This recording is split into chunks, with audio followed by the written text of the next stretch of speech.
السلام علیکم ورحمۃ اللہ وبرکاتہ۔ الحمد للہ رب العالمین والصلاة والسلام علی امام الانبیاء والمرسلین۔ فقال اللہ تعالی فی شان حبیبہ فی القرآن المجید، فاعوذ باللہ من الشیطان الرجیم، بسم اللہ الرحمن الرحیم۔ ان اللہ وملائکتہ یصلون علی النبی یا ایہا الذین آمنوا صلوا علیہ وسلموا تسلیما۔ اللہم صلی علی سیدنا مولانا محمد وآلہ وصحبہ افضل صلواتک وعدد معلوماتک وبارک وسلم۔ اللہ تبارک و تعالیٰ کا بے پایا شکر و احسان ہے کہ اس نے ہم سبوں کو امت محمدیہ میں پیدا ہونے کا شرف عطا فرمایا۔ اللہ تبارک و تعالیٰ نے ایک ضابط حیات بنا کر ہم کو اس دنیا میں بھیجا۔ معمولی آپ ایک کیلکولیٹر 100 روپے کا خریدنے جاؤ، اس کے ساتھ ایک کیٹلاگ آتی ہے، ایسے ہی انسان کو جب زمین پر بھیجا گیا ہے تو اس لحاظ سے اس کی کیٹلاگ بھی اس کے ساتھ ہے۔ اس زمانے میں کیٹلاگ کیا ہے؟ قرآن و حدیث ہے۔ کیٹلاگ میں کیا ہوتا ہے؟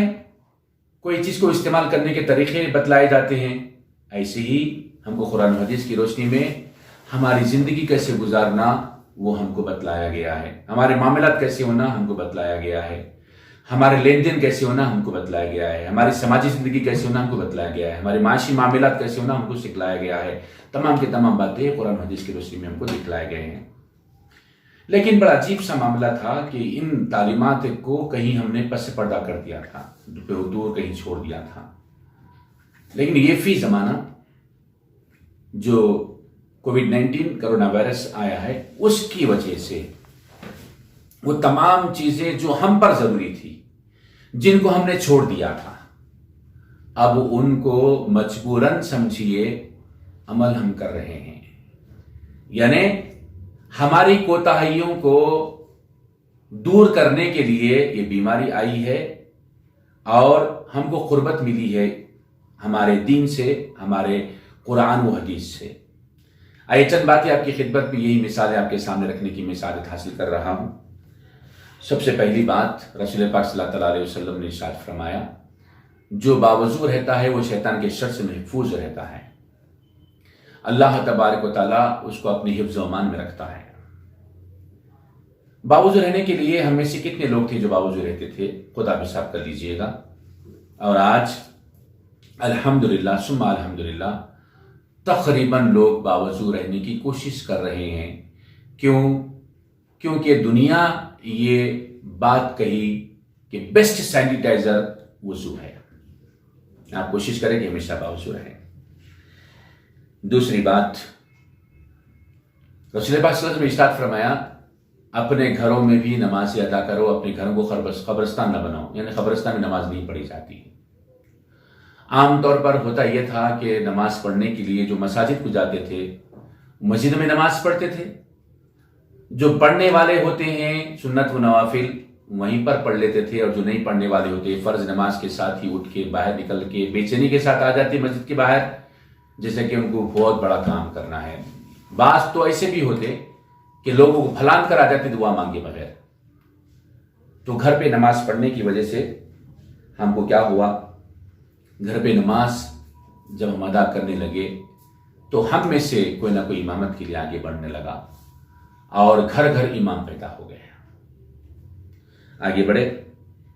تیسری بات، نماز جو پڑھنے والے ہیں، جو نماز پڑھ رہے ہیں، وہ نماز پڑھنے والے تو ہر حال میں نماز پڑھتے ہیں۔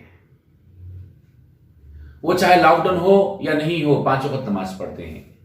وہ چاہے گھر میں نماز پڑھو تو گھر میں پڑھتے ہیں، مسجد میں نماز پڑھنا ہے تو مسجد میں پڑھتے ہیں، لیکن نماز نہیں پڑھے تو بے چین ہو جاتے ہیں۔ رسول پاک صلی اللہ علیہ وسلم ارشاد فرمائے، ایسے لوگ جو ایک نماز کے بعد دوسری نماز کے لیے انتظار کرتے ہیں دوسری نماز کا، تو ان کے اللہ تبارک و تعالیٰ گناہ کو معاف کر دیتا ہے۔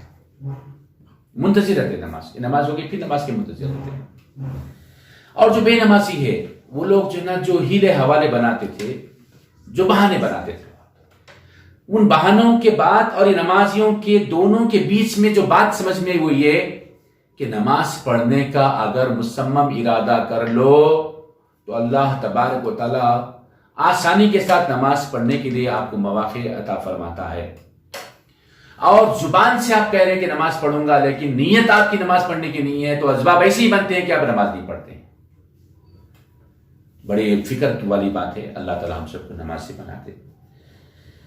چوتھی بات ہے کہ اس لاک ڈاؤن میں جو معاشی اعتبار سے ہم لوگ پریشانیوں سے دوچار ہیں وہ ساری کی ساری پریشانیاں غرباء و مساکین کی دور کرنے کے لیے جو لوگ متمول ہے جن کو اللہ تبارک و تعالیٰ نے دولت کے ساتھ دل دیا ہے وہ ہماتن کوشش کی ہے. شبانہ روز کوشش کر کے وہ لوگ جو حقدار ہیں ان کے وہ حقداروں تک اپنے دولت کے منہ کو کھول کر مدد وہاں تک پہنچائی, اناج کی شکل میں, روزمرہ کی ضروریات کی شکل میں وغیرہ.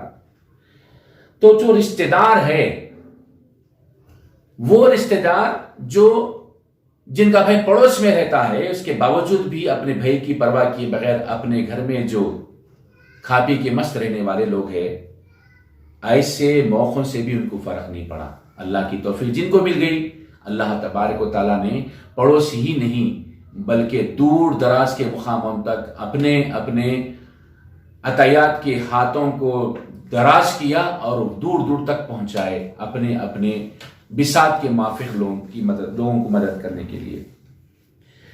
5ویں نمبر پر بات آئے گی فی زمانہ نفسا نفسی کا عالم ہے. ہر کوئی دیکھ رہا ہے, اپنے آپ میں دیکھ رہا ہے. آج کے اخبار میں یعنی آج 5 جولائی 2020 کے اخبار میں ایک بیٹا اپنی ماں کو وجے واڑہ کے بس سٹینڈ پہ چھوڑ کے چلے گا یہ خوف سے کہ اماں کو کرونا ہو گیا. یعنی نفسا نفسی کے بارے میں جو احادیث آئے ہیں قیامت میں نفسا نفسی کا عالم رہے گا, تو یہاں پر نفسا نفسی کی بہترین نمونے پیش کیے جا رہے ہیں کورونا وائرس کی طرف سے. کیسے عبرتناک مقام ہے, غور کرنے کی ضرورت ہے. میں یہ نہیں کہہ رہا ہوں کہ وہ ماں کو جو ہے نا وہ چھوڑ کے گیا وہ غلط ہے, میں یہ کہہ رہا ہوں. میں یہ نہیں کہہ رہا ہوں کہ وہ ماں کے ساتھ رہ کے وہ بھی کرونا کا متاثر تھا, میں یہ نہیں کہہ رہا ہوں میں. لیکن علاج کیوں نہیں کراتے؟ اگر علاج کی اپنے پاس سخت نہیں ہے تو جو ذرائع ہے, جو طریقے ہیں, جو ٹوٹکے ہیں کچھ تو استعمال کرتے. لیکن ایسا بے یارو مددگار جو 9 مہینے پیٹ میں رکھ کے پیدا کی ماں کو چھوڑ کے چلے جانا اچھی بات ہے؟ نفسا نفسی کے ایسے 50 نمونے ہیں, میں ایک ہی نمونے پہ اکتفا کرتا ہوں. آگے آئیے. شادی بیاہ کے لیے علماء کتنے وقت کہے ہیں, کتنے دفعہ لوگوں نے, کتنے دفعہ علماء نے یاد دہانی کرائی. مختلف NGOs اس طرف توجہ مبذول کروائے کہ بھئی ایک کھانا ایک مٹھے کے ساتھ شادی کرنا. تمام لوگوں کے کانوں پر جوئیں نجلی, خصوصاً حیدرآباد دکن کے لوگ تو اس کو بالکل ہلکا سا لیے, لائٹ لیے اور اپنی بڑی ذمہ داری سے کہہ رہا ہوں میں, اپنی حیثیت سے بڑے بڑے دعوتیں کرنے میں یہ لوگ ہماتن آگے رہے. میں یہ نہیں کہہ رہا ہوں وہ کہاں سے جو نا کہ مخروج ہو کر کرے, کیا کرے, اپنی جائیداد بیچ کے کرے, زمین بیچ کے کرے, میں نہیں کہہ رہا ہوں میں. لیکن آج اس کووڈ-19 کی طرف سے اسلام کے موافق شادی کے رسوم و رواج کرنے کے لیے اللہ تبارک و تعالیٰ نے ہم کو موقع دیا, سدھرنے کا ایک موقع دیا ہے. شادی میں صرف 50 لوگوں کی اجازت ہے.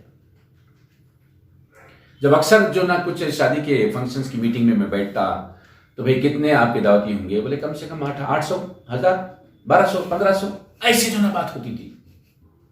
اور الحمدللہ آج 50 پہ اکتفا کرنے کی بات ہوئی ہے. آگے بڑھے. ہماری خواتین سورۃ الاحزاب میں موجود ہے, احادیث میں موجود ہے کہ پردہ کرنا ہے, لیکن اس میں کوئی پابندی کرنا ہمارے خواتین کے لیے دو بھر تھا، مشکل تھا، جو بھی سمجھیں آپ. اور بعض یورپین کنٹریز، بعض جو ہے نا انگلش ممالک کو تو تکلیف تھی کہ حجاب کیوں کرتے مسلمان. ساری دنیا کو باحجاب بنا دیا کووڈ-19 نے. دیکھیے، غور کیجیے گا، اس سے ہم کو جو سبق ملا ہے، اس کے بعد ہم کو جو سیکھ ملی ہے، اس سیکھ سے جو ہم کو ایڈوانٹیج ملا ہے، الحمدللہ اللہ کے فضل و کرم سے آج تقریباً جو بھی خواتین باہر نکلتی ہیں وہ ماسک لگانا ضروری ہے. تو ماسک نہیں لگائے تو پھر نوز پیس لگاتے ہیں. حجاب، بہرحال یہ لوگ حجاب والی خواتین بن گئی ہیں. میں تفصیل میں نہیں جانا چاہ رہا ہوں. اب یہ ایسا حساس موضوع ہے، اس پر اگر تفصیل کرے تو شاید بعض لوگوں کو اچھا نہ لگے، اس لیے میں شارٹ میں نے کہہ دیا. اب آئیے، بعض نوجوان، بعض ڈاکٹرز، بعض پولیس آفیسرز اپنی جان کی بازی لگا دی ہے خدمت خلق میں. یہ جو موقع ملا تھا، موقع سے بھرپور فائدہ اٹھایا. ان تمام پولیس آفیسرز کو جنہوں نے خدمت انجام دی اور شہید ہو گئے، ان کو میرا سلام. وہ تمام ڈاکٹرز جنہوں نے دلدارانہ طور پر خدمات انجام دیے، اس کے علاوہ ڈاکٹرز کے علاوہ میڈیکل جو بھی اسٹاف ہے، انہوں نے جو انتھک محنت کیے ہیں اور شہادت کا درجہ پا لیے ہیں، شہید ہو گئے، ان سب کو میرا سلام. اور وہ نوجوان جو آگے بڑھ کر خدمت کرے اور خدمت خلق کا ثبوت دیے اور متاثر ہوئے، صحت یاب ہو گئے، ان میں جو بھی صحت یاب ہو گئے، ان سب کو میری دعا ہے کہ اللہ تعالیٰ ان کو طویل عمر عطا فرمائے. چاہے وہ پولیس آفیسرز ہو، چاہے میڈیکل ٹیم ہو، چاہے نوجوان ہو، جو بھی صحت یاب ہوئے، اللہ تعالیٰ ان کو لمبی عمر عطا فرمائے. اور جو شہید ہو گئے، اللہ تعالیٰ ان کی شہادت کو قبول کرے. آخری بات میں آپ کے سامنے عرض کر کے اپنی بات کو میں سمیٹ لیتا ہوں. رسول پاک صلی اللہ علیہ وسلم نے جو حدیث طویل ہے، بس ایک ہی میں پوائنٹ کو اس حدیث میں سے لے رہا ہوں. آقا نے حکم دیا کہ کوئی انتقال کر جائے تو دفنانے میں جلدی کرو. ہم لوگ کا کیا سسٹم بن گیا تھا، جب سے ڈیفریزر والے جو میت رکھنے کے فریمز آئے ہیں، اس کے بعد تو یہ حالت ہو گئی ہے، 2 دن تک رہے. بیٹا آنا امریکہ سے، رہنے دو بھائی، 2 دن رہنے دو. برف پوری اطراف جم گئی میت کے. رسول پاک صلی اللہ علیہ وسلم کی تعلیمات کے خلاف ہم وہ اسٹیپ لیتے تھے. اور آج کیا ہے، الحمدللہ، چاہے وہ کووڈ-19 افیکٹڈ ہو یا عام موت سے مرا ہو، لوگ کہتے ہیں کہ بھائی جلدی دفنا دو، جلدی دفن کر دو. تو بہرحال یہ جو ہم کو دین کی قربت کے اللہ تبارک و تعالیٰ نے موقع عطا فرمایا ہے، یہ وبا ہے، یہ پریشانی ہے، یہ بیماری ہے، جو بھی اب ہے یہ چلے جائے گی. لیکن اس کے بعد بھی ہم اس پر عمل کرنے والے بنے رہے، اللہ سے یہ دعا ہے. اللہ تبارک و تعالیٰ جو اس کی وجہ سے ہم اچھے کام شروع کیے ہیں، چاہے وہ خدمت خلق کا کام ہو، چاہے وہ شادی بیاہ کا معاملہ ہو، چاہے ہمارے معاملات کا معاملہ ہو، چاہے وہ خیر خیرات کرنے کا معاملہ ہو، چاہے غربا و مساکین کی مدد کرنے کا، جو بھی ہمارے اسٹیپس لیے ہیں، یہ وبا ختم ہونے کے بعد بھی اللہ تبارک و تعالیٰ ان تمام اسٹیپس پر ہم کو پابندی کے ساتھ ہماری آخری سانسوں تک عمل کرنے کی اعلیٰ توفیق نصیب فرمائے. وما علینا الا البلاغ.